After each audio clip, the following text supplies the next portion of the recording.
वगैरे आपण असं विचार मांडा.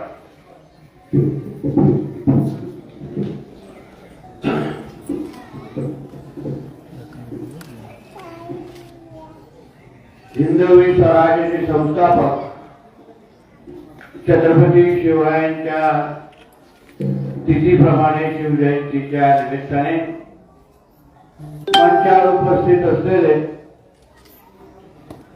आमदार सन्मान्य सोनावणेजी, मंचावर उपस्थित असलेले विश्व हिंदू परिषद, बजरंग दल आणि परिवाराचे सर्व ज्येष्ठ सहकारी, उपस्थित असलेले सर्व हिंदू बंधू भगिनींनो आणि माझे सर्व तरुण मित्रांनो,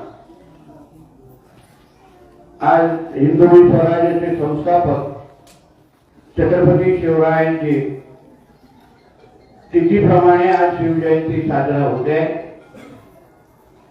आणि आज मी माझ्या राजाला मानवंदना देण्यासाठी, नतमस्तक होण्यासाठी सरकारचा कुठला मंत्री म्हणून नाही, कोण आमदार म्हणून नाही, पण एक शिवभक्त म्हणून मी इथे आवर्जून उपस्थित आहे. शेवटी ज्या राजाने आपल्या सगळ्या जणांना आपली ओळख दिली, जगाच्या पाठीवर आपण कुठेही गेलो तरी आपण शिवरायांच्या महाराष्ट्र म्हणून आलो आहे हे आपण अभिमानाने सगळ्यांना सांगतो.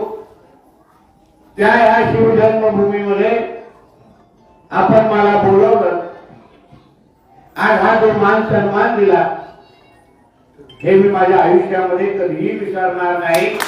हे आवर्जून आपल्याला इथे उल्लेख करतो. पण आज इथे उभा असताना आज असंख्य गोष्टी बाबतीमध्ये माझ्या अगोदरच्या मान्यवरांनी त्याचा उल्लेख केलेला आहे. तिथीप्रमाणे शिवजयंती झालीच पाहिजे असा आग्रह आपण वर्षानुवर्ष करत आलेला आहे. पण काही गोष्टीची वेळ यायला योग्य माणूस तिथे खुर्चीवर बसायला आणि म्हणून या हिंदुत्ववादी विचाराच्या सरकारमध्ये ज्याचे मुख्यमंत्री आमचे आदरणीय देवेंद्र फडणवीस साहेब आहेत, मी आपल्याला विश्वास देतो की जे जे काय आपल्या मनामध्ये आहे, जे जे काय शिवभक्ताच्या मनामध्ये आहे, जे जे हिंदू समाजाच्या मनामध्ये आहे, ते प्रत्येक शब्द आमचे आदरणीय मुख्यमंत्री देवेंद्र फडणवीस साहेब पूर्ण करतील हा विश्वास तुम्हाला मी आजच्या असंख्य गोष्टी महत्वाच्या आहेत. मला या कार्यक्रमाचं जेव्हा आमंत्रण दिलं तेव्हा हातात आमंत्रण पत्रिका पाहिल्यानंतर मी लगेच होकार दिला. मी इकडे तिकडे पाहिलं नाही. आज 12 वाजता घर म्हटलं तर मंत्री म्हणून माझ्या विधिमंडळामध्ये, विधान परिषदेमध्ये माझ्या नावाचा प्रश्न पडलेला आहे. मला उत्तर देण्यासाठी 12 वाजेपर्यंत विधान परिषदेत पोहोचायचं आणि मला राज्यमंत्री नसल्यामुळे मला त्यांच्याकडे कसंही पोहोचायला लागलं.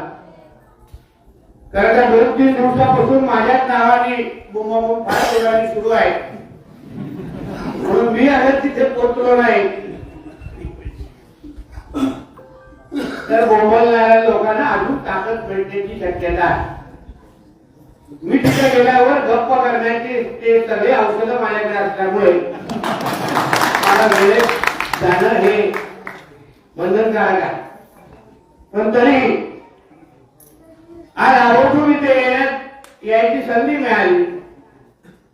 माझ्या महाराजांच्या ज्वलंत इतिहास वरती गडावर चालत चालत त्यांनी मला कानावर मला सांगत होते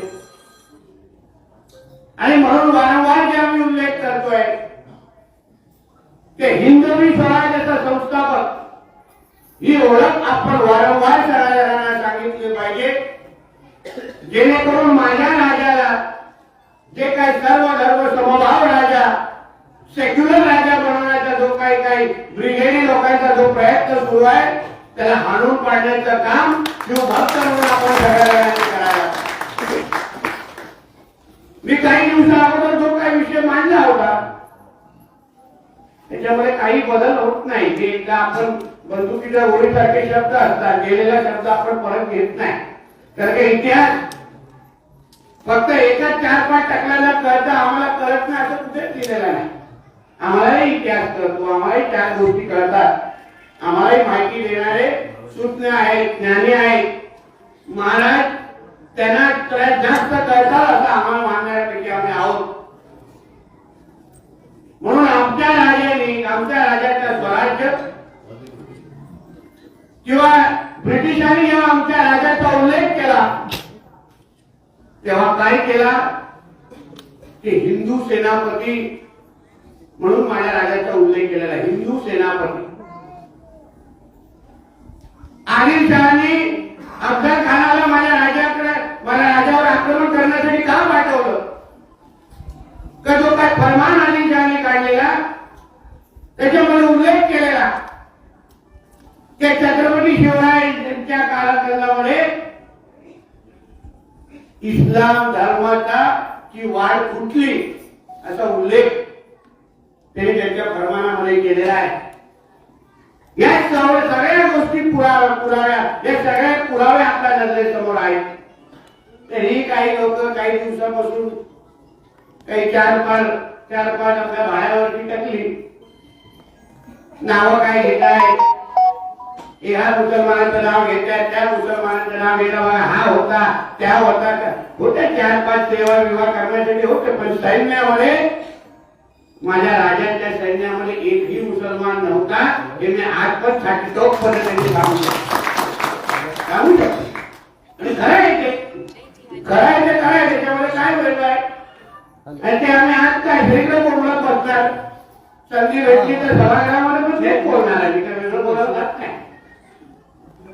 कारण आम्हाला आमच्या राजाचा चुकीचा इतिहास बाहेर कुठच्या पिढीकडे जाता कामा नये ही शपथ आपण या शिवभूमीच्या इथून घेऊनच इथून खरं म्हटलं तर बाहेर गेलो पाहिजे. आणि म्हणून या निमित्ताने अजून खूप काय बोलण्यासाठी आहे, बोललोही असतो. जसं आमच्या आमदारांनी सांगितलंय या वर्षी आलो, पुढच्या वर्षी जास्त वेळ येईल आणि अजून आपल्या या सहवासामध्ये घालून तर ही प्रेरणा स्त्रोत आहे. ही भूमी प्रेरणा स्त्रोत. आम्ही जे काही हिंदू समाजासाठी कार्यकर्ते म्हणून जे लढतो, कार्यकर्ते म्हणून संघर्ष करतो, ती प्रेरणा आम्हाला छत्रपती शिवराय आणि छत्रपती संभाजी राजांकडूनच मिळेल. अहो सर्वात मोठा पुरावा तर जेव्हा औरंगजेबाने आता छावाचे जवळ इकडे आपण लोकांनी पाहिलं असेल. कारण की एवढ्या वर्षानंतर छावा चित्रपट पाहिल्यानंतर कळलं की बाबा आपला इतिहास काय नाही. पहिला आपले 2-4 इतिहासकार बोलायचे तेव्हा कोण जास्त लक्ष द्यायचं नाही. कुठे त्या विकी कौशलच्या डोक्यामध्ये आलं आणि तो उठे करायच्या डोक्यामध्ये आला म्हणून आमच्या भावी पिढीला आज आपला इतिहास कळतो तरी आहे. पण अगर स्वराज्याची लढाई ही अगर इस्लाम विरोधात नव्हती, आमचे राजे हे इस्लाम विरोधात लढले नव्हते, तर मग जेव्हा औरंगजेबाने आमच्या संभाजी राजांना जे काही छळ करत केल्यानंतर त्यांच्याकडे एकच प्रश्न विचारला, त्यांच्याकडून स्वराज्य मागितलं का? नाही. कुठली दौलत मागितली का? नाही. त्याने एकच सांगितलं की तुम्ही तुमचा धर्म बदला, तुम्हाला जे काय पाहिजे ते देतो, तुम्ही फक्त तुमचा धर्म बदला. मग अगर ती धर्माची लढाई नव्हती तर मग ती कुठली होती? हा प्रश्न ह्या निमित्ताने करपडला तर विचारला तर काय. आणि ह्याच गोष्टी आम्ही बोलतो. आम्ही काय वेगळं काय डोक्यात आलं म्हणून मांडत नाही. आणि म्हणूनच या सगळ्या गोष्टी आपल्या योग्य इतिहास हा पुढे येऊन जाण्याचं काम आपल्या माध्यमातून झालंच पाहिजे. ही जबाबदारी प्रत्येक शिवभक्ताच्या खांद्यावर आहे. काही गोष्टी इथे येत असताना काही गोष्टी खटकल्या की ह्या पायथ्याशी काही जिहाद्यांनी अतिक्रमण करून ठेवलं असं कानावर माझ्या आलेलं आहे. अहो वरती येऊन आला पण भगवा धरला नतमस्तक होतो, मानवंदना देतो. मग त्या खालती जिहाद्यांना आपण अतिक्रमण करण्याची हिंमत कशी देतो हा प्रश्न क्रमांक त्या निमित्ताने मला विचारायचा. आपल्या शिवभूमीच्या अवतीभोवती जाऊन अतिक्रमण करण्याची हिंमत या हिरव्या सापांमध्ये असेल तर आपण स्वतःला शिवभक्त म्हणून घेण्याचा अधिकार आपल्याला आहे का, हा प्रश्न घरमध्ये त्या निमित्ताने विचारला. म्हणून ती सगळी माहिती आता विश्व हिंदू परिषद आणि सगळे लोक आमच्याकडे माझ्याकडे देतील. थोडा इथे पण फिरू कशा माझे घाण आमच्या पाहिजे लावून ना आमच्या हिंदू समाजाच्या व्यापाऱ्यांनी लावून दे दुकान, आम्हाला काय हरकत नाही. आणि पण ज्यांनी आमच्या राजाचा द्वेष केला, ज्यांच्या विरुद्ध आमचे राजे वर्षानुवर्ष लागले, त्या हिरव्या सापांना आमच्या या अवतीभोवती आम्ही श्वास पण घ्यायला देणार नाही. ही भूमिका खरं आपल्या सगळ्यांची आहे. या सगळ्या गोष्टी आवर्जून आपल्याशी संवाद साधण्याच्या निमित्ताने त्यात आलेलो आहे. आज आपल्या विश्व हिंदू परिषद असेल की आपल्या हिंदुत्वनी संघटनेने औरंगाच्या कबरीबद्दल एक हात दिलेली आहे. आज महत्वाचा दिवस आहे त्या संदर्भात. मंत्री म्हणून मी त्या बाबतीमध्ये किती खोबाळ उडू शकतो याला मर्यादा आहे. पण तुम्हाला माहिती आहे कुठेही असलो तर आज मंत्री आहे उद्या नाही, पण मरेपर्यंत हिंदू असेल हे लक्षात ठेवून मी काम करतोय.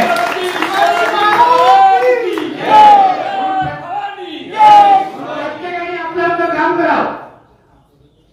सरकार म्हणून आम्ही फक्त काम करणार, हिंदुत्वनी संघटना म्हणून तुम्ही तुमचं काम करा. बाबरी म्हणजे तोडत असताना आपण एक दुसऱ्याला विचारत असतो नाही. आपल्या कारसेवकांनी योग्य काम केलं, सरकार म्हणून त्यावेळी योग्य ती भूमिका